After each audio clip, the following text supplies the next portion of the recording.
अच्छा, जिस प्रकार से अभी हमें बताया, आपके सामने ही बता दिया कि नीतीश बाबू में बहुत भ्रष्टाचार है, ये बात सही है या फिर वाकई में लोग इसको अफवाह उड़ाते हैं? ये जो है ना, हाँ बिहार में 2005 से पहले हाँ। बिहार को हर स्तर पर नेता ने लूटा, और 2005 के बाद जो है अफसर जो है इसको लूट रहा है। आप इसका जीता जागता प्रमाण भी देखते होंगे, जहाँ कहीं भी कोई भी पदाधिकारी पर छापा पड़ता है तो बहुत काफी रुपया निकलता है। आखिर रुपया निकलता क्या? जहाँ पर ब्लॉक के प्रखंड में या जो हमारा प्रशासनिक पदाधिकारी दरोगा है फलना, उस पर छापा जब मारता है, जब पब्लिक का जो पैसा है, जो खून चूसा है, वो निकलता है, बहुत ज्यादा पैमाने पर निकलता है। तो अफसरशाही जो का लूट है यहाँ पर बिहार बहुत ज्यादा एकदम, माने कि सब पब्लिक जो है सब उसका खून चूस रहा है।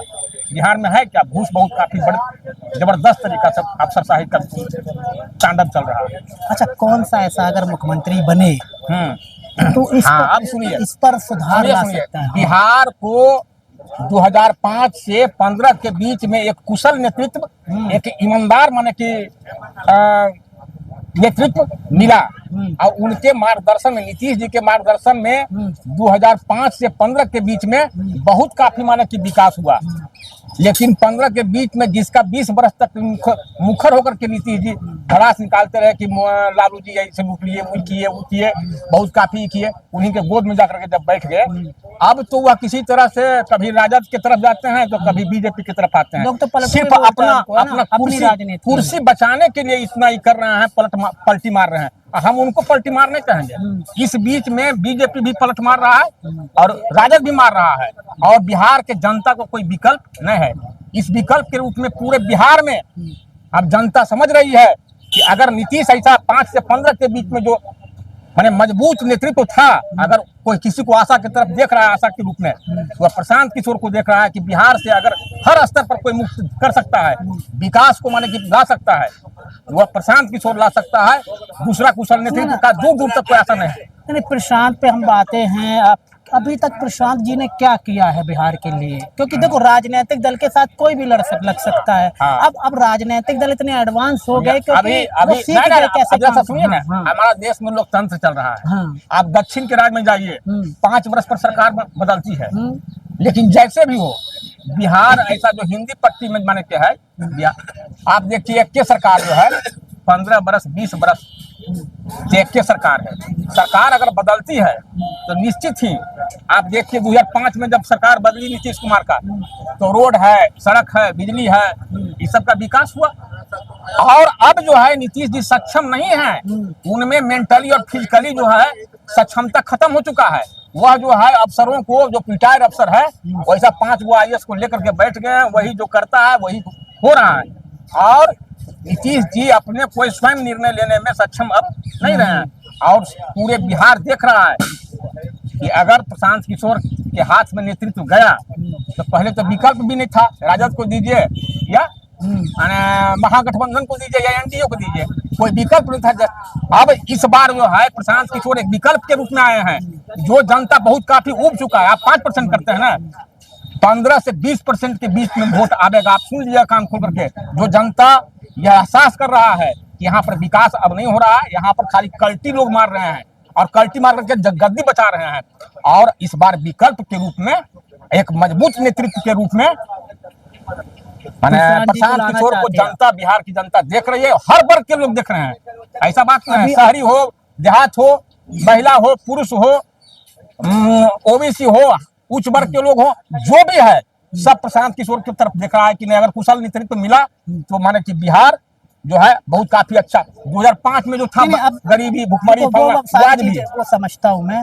अभी वोटर अधिकार यात्रा चल रही है और वोट भी कटे, और लगभग 50 लाख तक यहाँ के वोट कटे, 50-60 लाख तक। तो इसको आप किस प्रकार से देखते हैं? जो अभी एक बात है ना, नहीं, पूरा सवाल सुनिए। जो वोटर अधिकार यात्रा चला रही है महागठबंधन, उसको आप किस प्रकार से देखते हैं? सही हो रहा है या गलत हो रहा है? सुनिए ना, हाँ, इस तरह का परिवेश आप देखिए तो नहीं आया था। चुनाव आयोग हमारा एक लोकतांत्रिक संस्था है, लोगों का काफी गहरा विश्वास था। आप TN शेषन के रूप में या KJ राव के रूप में आप देखे होंगे, जो विश्वसनीयता और चाहे जो माने कि उनके प्रति जो धारणा था, आज कहीं न कहीं चुनाव आयोग खो दिया। उसमें चुनाव आयोग का नहीं है, इसमें डायरेक्ट मोदी का देन है। मोदी ने जो चुनाव प्रणाली, जो चयन प्रणाली जो बदल दिया और कर दिया क्या कि एक रहेगा सुनिए ना, प्रधानमंत्री, एक कानून मंत्री, और तीसरा जो होगा वो विपक्ष का नेता होगा।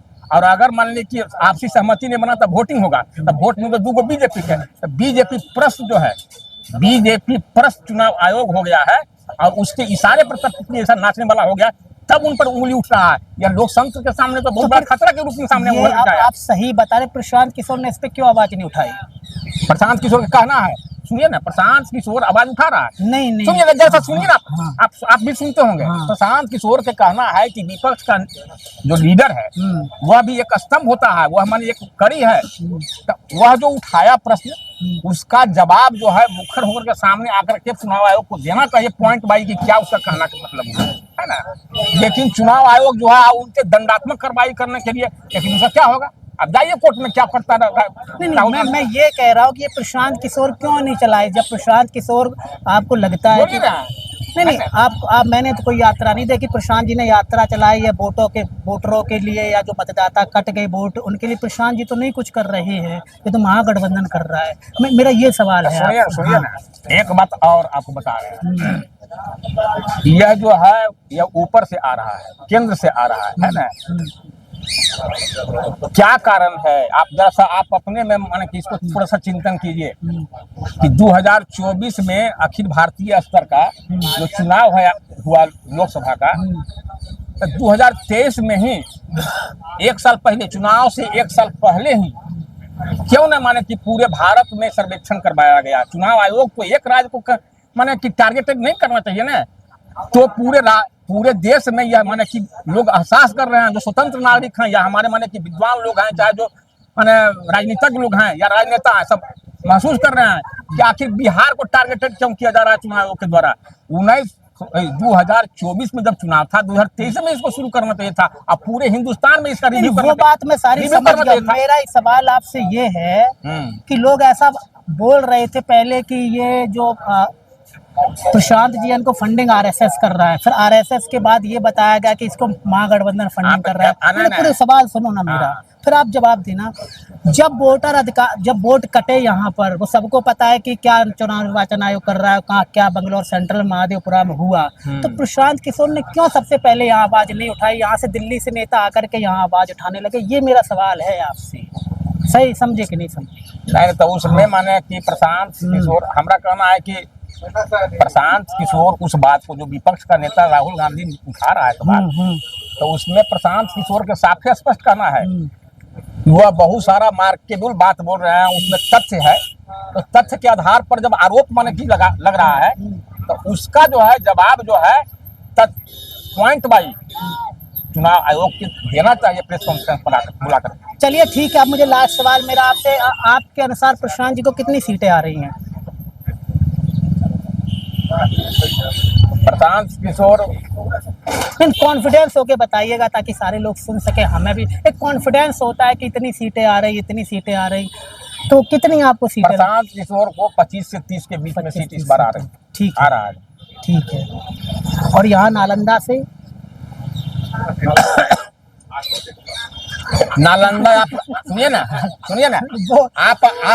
आपको एक बात और कहते हैं, जैसा सुन लीजिए, लोग तो हंस रहे हैं, लेकिन एक बात और आप जान लीजिए, दुर्भाग्य से आप या सौभाग्य कहिए, नालंदा आए हुए, सौभाग्य आपका है, ठीक है। यह नीतीश जी का गृह जिला है ना। यहाँ पर आपको नीतीश जी के सिवा रेयर में हम लोग के जैसा बहुत काफी रेयर में दुर्लभ प्राणी हम लोग के जैसा मिल जाए कोई, तो जिगर बात है। यह तो नीतीश जी का गृह जिला है, और गृह जिला में नीतीश जी के सिवा आपको कहीं कुछ देखने को नहीं मिलेगा, कुछ नहीं देखने को मिलेगा। जो भी मिलेगा सर से पैर तक वो नीतीश मय मिलेगा। अब आप अगर इस जिला से इधर कहीं भी जाइएगा है ना, तो नीतीश जी के बाद क्या स्थिति बना हुआ है वो आप में अच्छी तरह से जानता देखने को मिलेगा। बहुत बहुत शुक्रिया का, मेरा समय हो गया है। दोस्तों, अभी हम लोग नालंदा में, लेकिन ऐसा कहा जा रहा है नीतीश जी के अस्तित्व की लड़ाई है, और जो पहले चुनाव हुए उस प्रकार के चुनाव नहीं होंगे, चाहे ये राजगीर हो, यहाँ पर भी कांटे का मुकाबला होगा। 2-4 हज़ार से भले ही इधर उधर जीते, लेकिन यहाँ पर क्योंकि जो पहले नीतीश जो तेजस्वी थे पहले उनका बिखराव था, और जिस प्रकार से राहुल गांधी की छवि पहले थी और अब राहुल गांधी की छवि, दोनों में ज़मीन आसमान का अंतर है। एक लास्ट बात और मैं आपको बता दूं, पहले जो वोटर थे वो नरेंद्र मोदी की वजह से भी मिलते थे, लेकिन अब नरेंद्र मोदी जी की वो छवि जो 20 में थी वो अब छवि नहीं है नरेंद्र मोदी की, और राहुल गांधी वहाँ ऊपर जा रहे हैं धीरे धीरे। तो इसलिए लोगों को विश्वास होने लगा है कि इस बार महागठबंधन कुछ कर सकता है, इसलिए वोटों का बिखराव नहीं होगा, लेकिन वो तो चुनाव के बाद पता चलेगा कौन जीतेगा कौन हारेगा। फिर भी आपका कोई सवाल हो तो हमसे करें। मुझे देखने के लिए बहुत बहुत शुक्रिया, धन्यवाद।